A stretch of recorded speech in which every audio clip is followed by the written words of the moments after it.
Maithili express की शानदार प्रस्तुति।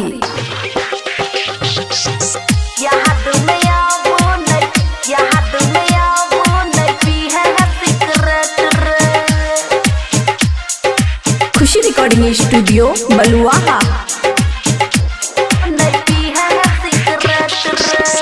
अब जिए नहीं रात रासे कर भेट रे,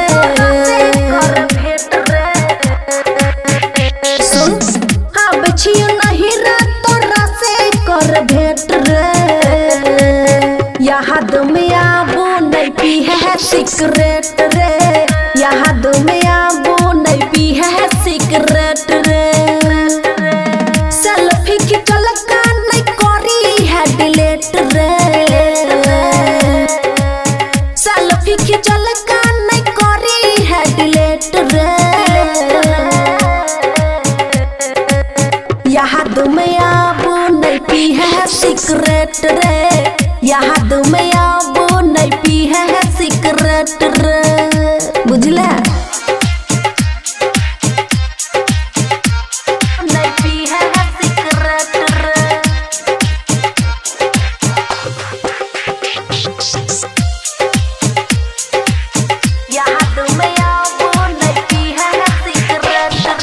डीजे सुमित सतीश रैमा, डीजे सुमित सतीश रैमा।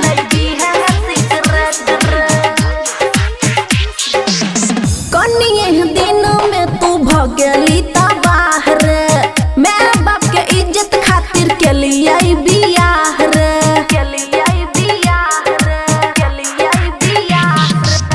कनिए दिन में तू भगली तबाह रे, मैं बाप के इज्जत खातिर के लिए बियाह रे, फेरो चालू हेतै अपन प्यार वाला सेट रे, फेरो चालू हेतै अपन प्यार वाला सेट रे, याद में आबो नहीं पी है सिगरेट रे, याद में आबो नहीं पी है सिगरेट रे,